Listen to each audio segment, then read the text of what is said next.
Hello বন্ধুরা, good morning. আমি রিয়া। আমার নতুন একটা ব্লগে তোমাদেরকে অনেক অনেক ওয়েলকাম। তোমরা সবাই কেমন আছো?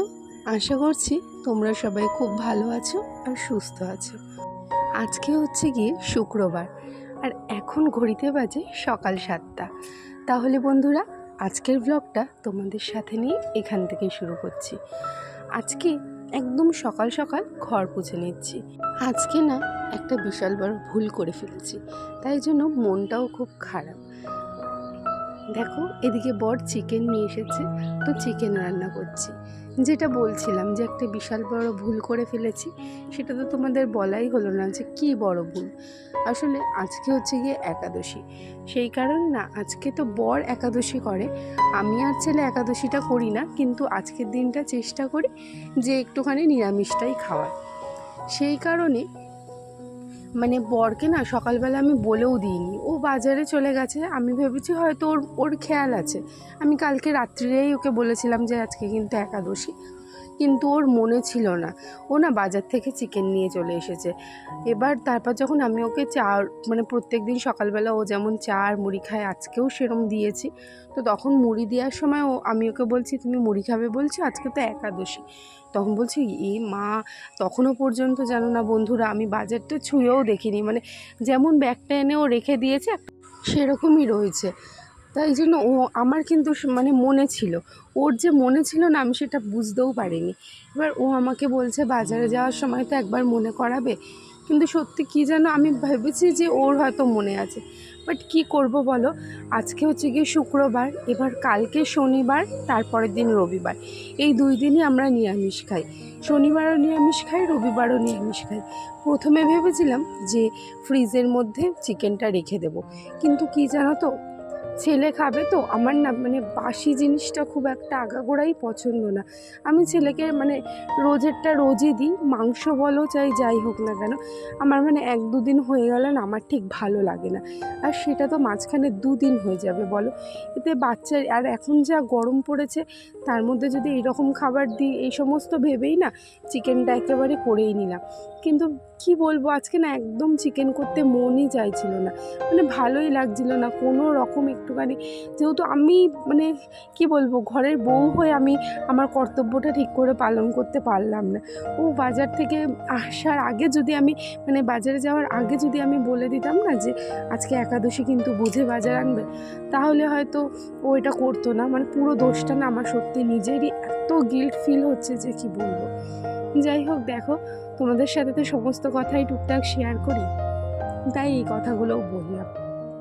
আর এইদিকে আলু, চিকেনটা যে করবো ওই জন্য আলুটা প্রথমে ভেজে নিয়েছি। এরপর ওর মধ্যে পেঁয়াজ ভেজে ফোড়ন দিয়ে পেঁয়াজটা ভাজবো। আলুটা দিয়েছি তার কারণ হচ্ছে কি, আমার ছেলে না মাংসের আলু খেতে খুব ভালোবাসে। আমি যদি চিকেন কষাও করি, সব জায়গায় যেমন চিকেন কষা করলে শুধু কষাই করে, ওর মধ্যে আলু থাকে না। কিন্তু আমার ছেলে চিকেনটা এতটাই চিকেনের আলুটা এতটাই ভালোবাসে, আমি যদি আলুটা না দিই না, ও বলে মা তুমি আলু দাওনি কেন। সেই জন্য আমি মনে করলাম যে ঠিক আছে। আর এদিকে চিকেনটা পেঁয়াজ, আদা রসুন বাটা, তারপর একটু ভিনিগার, এই সমস্ত দিয়ে না প্রায় 15-20 মিনিট মতো ভালো করে ম্যারিনেট করে ঢাকা দিয়ে রেখেছিলাম। ভিনিগারটা দিলে না চিকেনটা এমনিই অনেকটা সফট হয়ে যায় জানো তো। তারপরে গ্যাসটা একদম লো স্টিম করে প্রায় কতক্ষণ 40 মিনিট মতো প্রায় ঢাকা দিয়ে দিয়ে কষিয়ে করেছি। এবার চিকেনটা রান্না হয়ে গেছে, আর ঘরের অবস্থা দেখো। ছেলেকে সকালে আন্টি এসেছিলো পড়ানোর জন্য, এবার আন্টি পড়িয়ে চলে গেছে। তারপর ছেলে খাটের মধ্যে সব খেলনা টেলনা নিয়ে বসে রয়েছে। একা হাতে সংসার হলে যা হয়, সব দিকটাই একা হাতে দেখতে হয়, সাথে বাচ্চাকেও। এবার ঘরটা টুকটাক গুছিয়ে নিলাম। এদিকে বড় চলে এসছে। ও আসলে এখন না অনেক সকালবেলা কাজে চলে যায়, যেহেতু আন্টি ছেলেকে পড়াতে আসে, ওই জন্য আমাদের ঘুম থেকে ওঠাটাও অনেক তাড়াতাড়ি উঠতে হয়। তাই জন্য ও কাজেও যায় তাড়াতাড়ি, আর বাড়িতে 10টা সাড়ে 10টার মধ্যে না বাড়ি ঢুকে যায়। আর এইদিকে দেখো, চিকেনটা আমার কমপ্লিট পুরো হয়ে গেছে, আমি চিকেনটা নামিয়ে রেখে দেবো। এরপর আমার নেক্সট স্টেপ মানে আগে বাসন টাসনগুলো মেজে নেবো, কারণ ফার্স্টেই বলেছিলাম আজকে একাদশী, আজকে একদমই আমিষ খাওয়ার তো মানে কোনো ইচ্ছাই ছিল না জানো না। সেই জন্য গ্যাসটা মানে চিকেনটা প্রথমে রান্না করে না বাসনপত্র মেজে গ্যাসটা ভালো করে সার্ফে জল করে পুছে নিয়েছি জানো তো। কারণ একাদশীতে ওর বাবা নিরামিষ খায়, ওর জন্য আমি চাই না যে ওর মানে ও যে নিয়মবিধি মেনে চলে সেটাতে আমি যতটা পারি সাহায্য করার চেষ্টা করি। তো এইদিকে দেখো ও খাবে হচ্ছে গিয়ে রুটি, আর ওর জন্য একটুখানি ছোলার ডাল করব। তো ছোলার ডালটা ভাবলাম আগে করে নিই, তারপর রুটিটা করব, কারণ রুটিটা গরম গরম খেতে বেশ ভালো লাগে। ওই জন্য ছোলার ডালটা আগে বসিয়ে নেবো। আর ছোলার ডালটা না আমি প্রেসারে সিটি দিয়েই করব, তার কারণ ছোলার ডাল তো এমনিও সেদ্ধ হয় না, সে তো জানোই। এই থেকে থেকে গ্যাস পোছা মানে আমার না এটা একটা বাতিক হয়ে গেছে জানো না বন্ধুরা। মানে একটা কিছু কাজ করব, একটু জল পড়বে চাই একটু কিছু পড়বে গ্যাসের মধ্যে, আমি সাথে সাথে একটা কাপড় দিয়ে ওটা পুছবো। মানে আমার এটা যদি না পুছি না আমার কেমন যেন একটা লাগে যে ওটা কতক্ষণে পুছবো। তো দেখো এদিকে ডালটা সেদ্ধ হয়ে গেছে একদম ভালোভাবে। তো আমি ছোলার ডালটা তোমাদের সামনেই একদম করে দেখাচ্ছি। আমি না কী করি বলো তো, জোরে জোরে প্রথমেই মানে প্রেশার কুকার জোরে করে সিটি দিই না, প্রথমে একটা সিটি পরে তারপর একটু কমিয়ে রাখি, কমিয়ে প্রায় 10 মিনিট মতো কমানো থাকে, সিটিটা কিন্তু পড়ে না, ছিস করে আওয়াজটা জাস্ট হয়। তারপর 10-15 মিনিট বাদে যখন ওপেন করি না দেখি ডালটা পুরো সেদ্ধ হয়ে গেছে জানো না। আর এই দিকে দেখতেই পারলে ফোড়নে কী কী দিলাম, আদা, জিরে, শুকনো লঙ্কা আর কাঁচা লঙ্কা, একটা তেজপাতা, এই আর একটু জিরের গুঁড়ো দিয়েছিলাম জানো তো, এইটুখানি ফোড়নে দিয়েছি। তো ডালটা সম্বাদ দেওয়ার পরে এর মধ্যে একটু নুন আর একটু সামান্য পরিমাণ মতো হলুদ দিয়ে দেবো। আজকে জানো না একটা কি বড় ভুল হয়েছে, আমি যখন নুনটা দেয়া হয়ে গেছে তারপর আমি যখন মানে দেখছি নুনটা না একটু বেশি হয়ে গেছে, আর আমার বর একদমই নুন খেতে পারে না। তো জানি না কি হবে, ওকে খেতে দেওয়ার সময় কি বলবে সেটাও জানি না।